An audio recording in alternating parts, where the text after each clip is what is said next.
Folks, rolling along here on the Jake Feinberg Show, broadcasting, streaming live worldwide. Go to powertalk1210.com and you can stream all our local shows. It's a growing extraterrestrial radio station. And it's really, my show in itself is about philosophy, inspiration, enlightenment, and love. And it's great to bring back one of my cognoscentes, Larry Coryell. Welcome back to the Jake Feinberg Show. Hi, Jake. How you doing, brother? I'm okay. How are you? I'm marinating, and I'm feeling great. And I've already talked to Gary Bartz today, and now I get a chance to talk to you. So it's how's Gary? You know, he's committed to still having a band, which means, you know, he may, as a leader, he may not get paid, but the essential parts of having a band that can play together and cultivate a sound. And there isn't a lot of that, or as much as there was when you were formative. And he's very, and you know what, he's gigging, he's playing, he's going to Australia, he's doing some work in the States. And I just actually talked to him a lot about Barack Obama and how proud he was of Obama, if he was proud of Obama. So he's doing good. Okay. But, you know, he sparked my interest, and I wanted to ask you about Julian, your son. Yeah. You know, does Julian have a band that has coalesced, that can stay together and that can hone their own sound? Yes. Can you talk about the band? Well, he's in the process of changing his band, but every time I go out to L.A. on a Tuesday night, I think it's a Tuesday night, I sit in with him. When Gary Bartz was in his heyday I think he was playing with McCoy. And Miles too, yeah. He said Miles would play gigs just to sharpen the band, and Miles wouldn't get paid. The band would get paid. But Miles was just doing it. Well, Miles had plenty of money, man. Well, that's true. Every time Miles, let's get real here. Yeah, let's do it. Every time Miles needed some bread, he would call Columbia Records, and the next day the money would be there. Okay. Thank you for putting that in perspective. I appreciate that. Did you see the Miles movie? Not yet. Well, the whole movie revolves around a recording date that Miles did with me. Okay. But I'm not mentioned. But that recording that Miles produced of me is the focal point of the caper. It's kind of a caper movie. It's a caper. Wait, okay, so Larry, let's be more specific here. This was a Tio Macero Columbia date? What was this about? Teo was there. Mm-hmm. And Miles was there, and he had two other synthesizer players there, and he had T.M. Stevens, and he had Al Foster. And all that week up in Connecticut, where he was staying, he was writing the composition and gradually teaching me how I wanted to play it. Can you talk about, at best you remember, what he was teaching you exactly? How would he communicate? I remember everything. If you read my autobiography, it's in there down to the last detail. And just to be clear, this was this was done 12 days, session details, Studio B, March 2nd, 1978, 12 days before Jake Feinberg was born. Yeah, well, I've been around a long time. I want to read you. But Miles was great. Mm-hmm.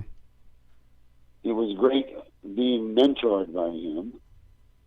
And although what we did was never released, that's because he didn't play trumpet on it. He only played synthesizer. Which is amazing because, in my limited knowledge of Miles, this was a period where he disappeared off the record. He was probably still in contract with Columbia, but he wasn't making a lot of records in 78. He wasn't making anything. And according to the movie, the whole thing was a caper about trying to get some new product out of Miles. New product out of Miles with him on. I'm surprised you haven't seen the movie. I got to tell you, and I will, but I much prefer to do primary source interviews with you guys about it. I mean, to me, it's a movie or it's a book. It's like, no, I get a chance to talk to Gary Bartz about Miles. I get a chance to talk to Larry Coryell about Wolfgang Downer. I get to, I mean, this to me. I was just with Wolfgang. Well, you said you were going to go next year to Germany. You're telling me you just caught No, up? it was that next year came, and that was this year, 2016. Oh, that's right. That's we right. celebrated Wolfgang's 50th anniversary in the business with two incredible concerts.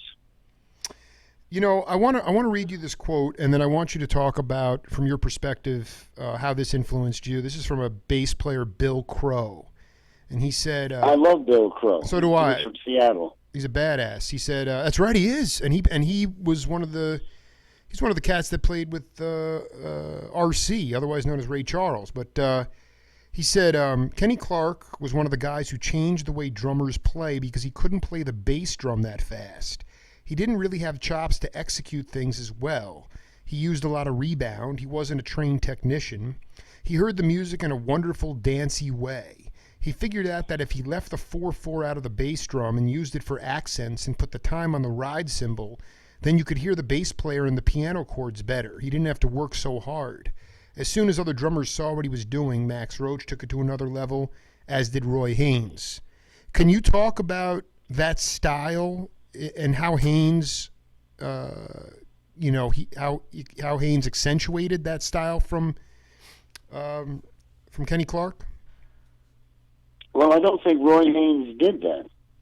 Tell me what you think he did. Well, I don't know what he did. All I know is when I worked with him, he always played 4 beats to the bar on the bass drum, so he would know so we would all know where it was. And all the syncopated accents and stuff, at least in my experience, he performed those against that steady 4. He was playing against the time? Well, he was playing. Maybe I'm thinking about Elvin Jones. I'm not sure. Now I'm getting confused. No, go ahead. But it's nice what you said about Kluk. Kenny Clarke. Mm-hmm. I didn't know that he didn't have many. I didn't know he was low on chops. I thought his chops were pretty good, but whatever. Well, that was Bill Crow talking. Bill Crow was just saying, how he used. I guess I'm going back to our first interview, and you were humbled at a point because you said there was a period in the early '60s where you just knew as a player you were not up to snuff. You didn't have the chops, and I'm just trying to figure out if the most unorthodox drummer you played with, or if there was a drummer that helped you become a professional musician. Well, they all did. They all helped me. They were all good drummers that I played with. And when I talk, what I'm talking about Bernard is Purdy, sure, Elvin Jones, Roy Haynes, Bob Moses. Bob Moses is really underrated. Tony Williams. All those guys were fantastic. I guess what I'm talking about is early on when you had to cross that threshold when you knew you were not up to snuff. I just transcribed some of our interview and you just. Well, I guess I was being very modest. I mean, once I got to New York, my chops were happening. I'm sure I was able to improve, but when I first played with Chico, that's the first thing that people talked about was my chops. Yeah, I just to me it was like when what Crow was talking about. It was just the today you hear just so much backbeat in music, and it almost sounds like machine gun fire. And what, today? Yeah. Well, there's no really strong, viable jazz scene today. In the States. In the world, the internet has made sure that has disappeared. Jazz musicians are playing for nothing now. We are in a very serious problem with the relationship of economics to art in the United States, and I think it also extends to Europe.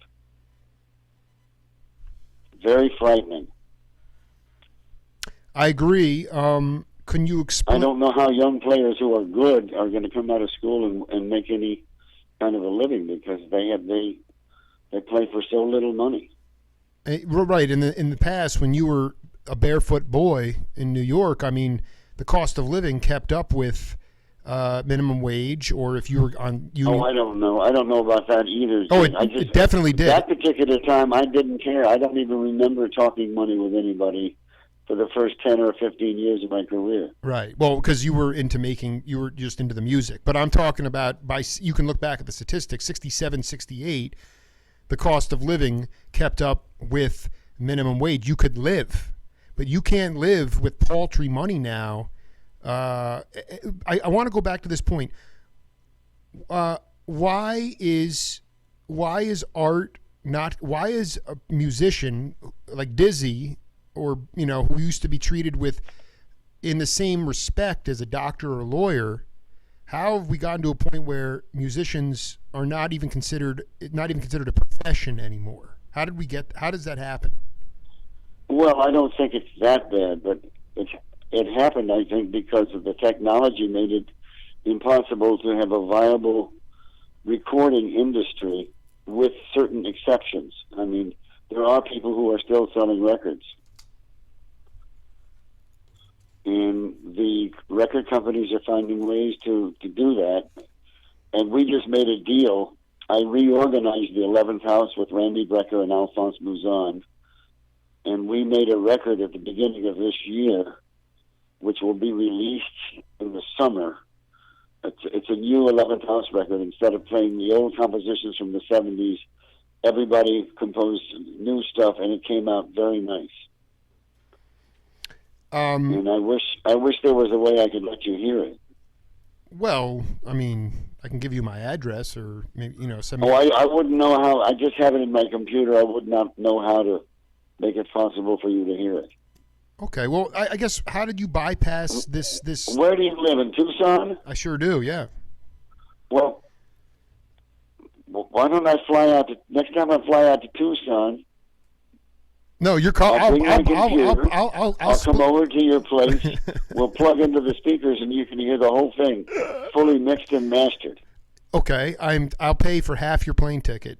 By the way, too. Nah, you don't have to. Hey, I want to talk to you. Okay, so you just made a really good point, and about how technology has sapped any type of touring jazz economy, jazz circuit. Could you, Brecker, Mouzon, Coryell, did you bypass the albatross of technology only based on your reputation? How did you get around it in order to make it a commercially viable thing? We had a very good record company. Can you highlight it? Because I'd like to highlight the positive people.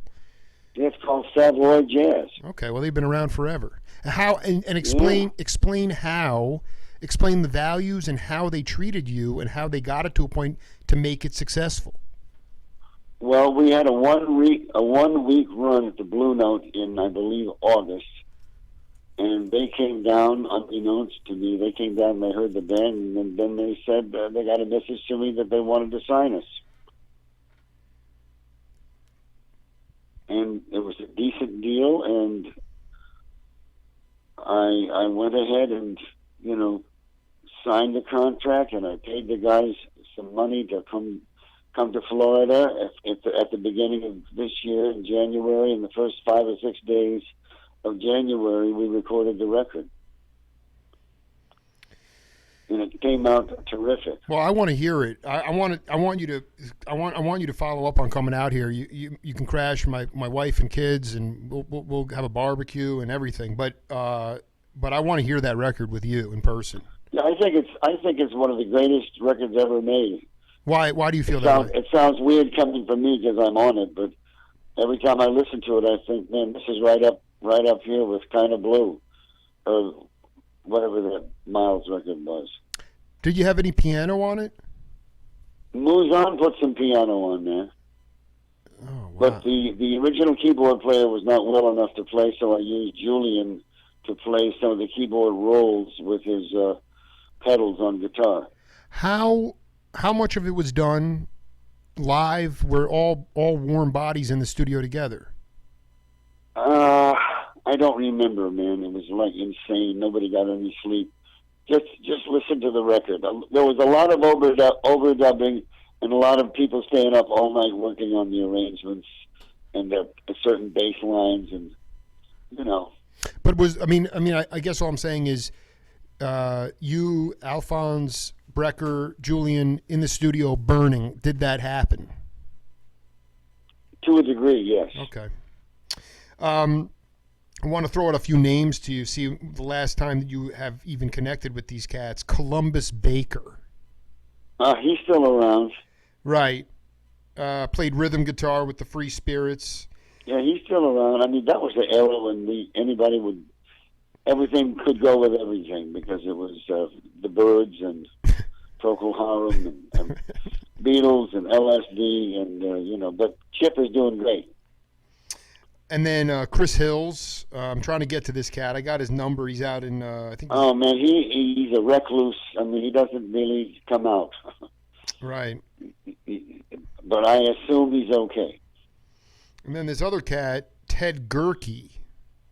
Ted Gerke was a real cheerleader for the Free Spirits, and he lives in San Jose, and he's doing great. The theme of the show seems to be loyalty today, and I was hoping you could just share with the audience an incredibly spiritual moment of music on the bandstand that you shared with Jim Pepper. Every time I played with Jim Pepper, it was incredibly spiritual. I mean, he was very consistent. Every time he put that horn in his mouth, he did stuff that was unbelievable. I mean, Bob Moses had the wherewithal about 15 years ago to release some bootleg tapes from a club in New York that has great playing from Pepper and great playing from Randy Brecker and Dave Liebman and Joe Beck, I think. That wasn't that's not the Free Spirits. What was that called? Yeah, that was during the Free Spirits time. I mean, everything was loose, man. We'd invite people to sit in, No, that's all, and that's what I'm pushing for. Is just, and I wondered, it was loose, and can you attribute that? How much can you attribute that to just regular cats taking mind-expanding drugs? Oh, I don't know. All I know is that with or without the drugs, these guys could all play. Right. So I want to go back to this crisis in monetary value for musicians. Julian's got a gig on Tuesday nights. You sat in. Does he get paid for the gig? I don't think so, but he does a lot of other stuff. He's teaching at a college.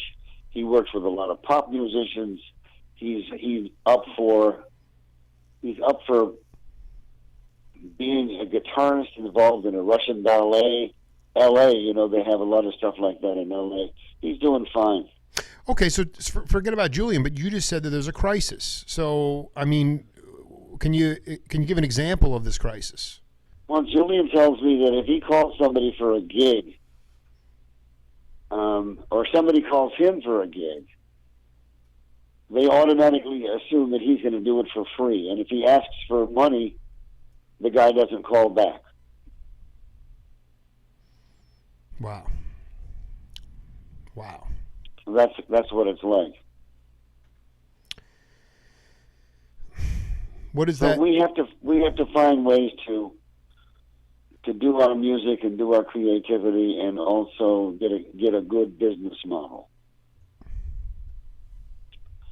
One thing I've done, I've started composing a lot of classical music, and I've written 2 operas, and one of them was already performed twice, and those were good paydays.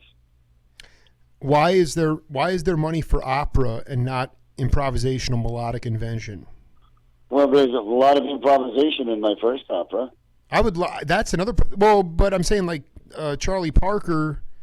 I just find this to be so disingenuous. I mean, he got his Walk of Fame star at the Apollo, and they're doing a 2-night, like a Friday and Sunday show about Charlie Parker, and it's an opera. It's a freaking opera because that's where the money is. It's like, what is this? What is it? Why is it so predicated on this classicalization of music? It's just, to me, it's just not authentic. It's not healthy. I mean, you're doing that. The money's there, though. I don't know. I mean, money's a relative term. I mean, I'm not rich or anything. I'm able to pay my bills just barely, but I'm very happy. Exactly.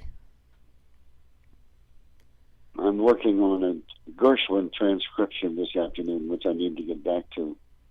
I'm going to let you get back to it. Just tell me quickly about Wolfgang. I mean, what? Wolfgang was amazing at his 50th anniversary.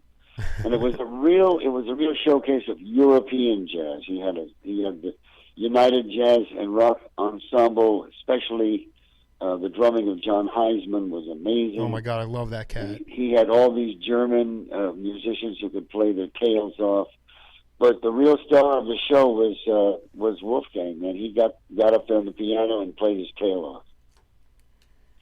He's 80 years old now, and he just keeps getting better.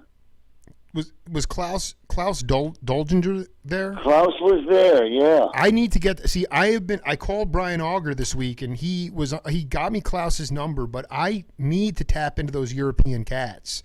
I mean, if you can get me to Wolfgang, I would really love that. I'd love to talk. Oh man, you were talking to the wrong guy. Every number I get, I lose.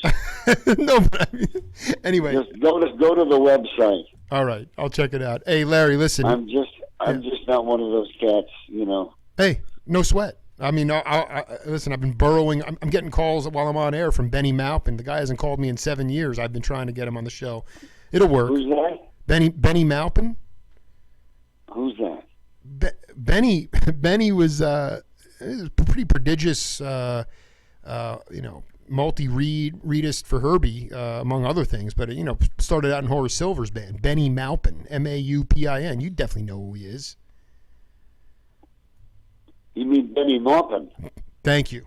Maupin. Oh, Benny, he's one of my best friends. Right, but you can't find his number, right? Oh, I would have no idea how to find. No, what I'm saying is, he called you. He did. He finally called. He finally, after pounding. So I mean, Heisman, Doldinger. I got to find those guys, and Wolfgang too. I mean, that's the European continent. It's one I still need to vet pretty heavily. Yeah, you should do that. But just know that if you get a hold of Wolfgang Downer, he's probably going to have to do the interview in German. That'll be a trip in itself. Larry, go back to your work, and we'll talk soon, man. It's always great to talk to you, and I'm really excited to see this Miles movie, considering it revolves around you, but you never mentioned it. Yeah, well, I didn't realize it until my son saw it and told me what it was about, and I said, oh man, that's when I did the thing with Miles. But the thing I did with Miles is one of the highlights of my life, and nothing can denigrate that. I don't care if they omitted my name, because I've got the track. Whenever I pull the track out and listen to it, I just can't believe how beautifully Miles behaved as a mentor to me. I appreciated that most. He was trying to assist me in my development, which I think is... Dizzy was also like that. I think that's the highest calling.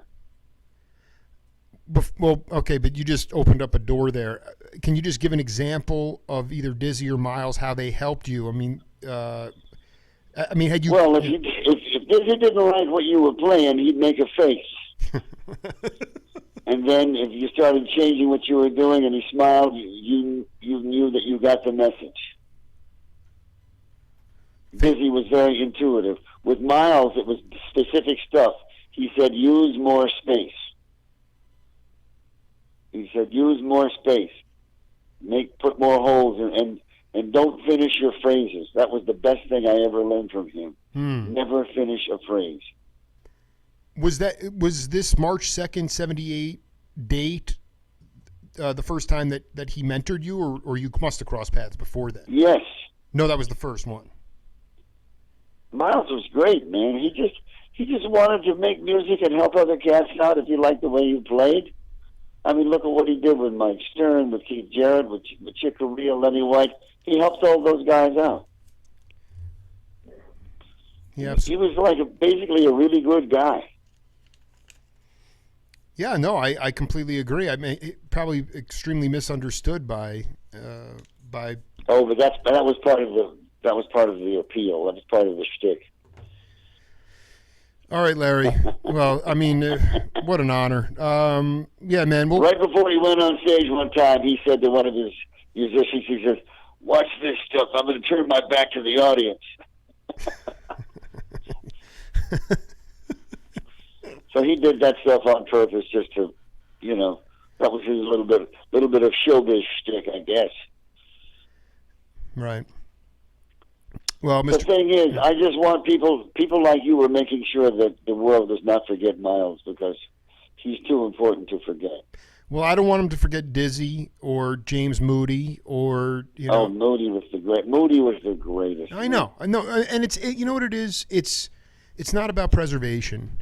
It's about promotion, and ultimately these cats will come around again. But whether they're going to learn how to feel the music, whether they're going to be able to integrate among all genres of music, and ultimately this idea of saying, well, if it's not quantifiable, it can't be monetized until we get over that hurdle. I mean, it's great that cats like yourself, you guys you've had careers and you're still in your career, but for younger cats, it's a daunting task, especially with the zeitgeist going on. Well, I'm confident regarding the younger players that something will happen individually. Oh, you know what? My phone is dying. Okay. And on that note, adios. We'll see you soon. All right. See you later. Cheers, Larry. We'll be right back on the Jake Feinberg Show.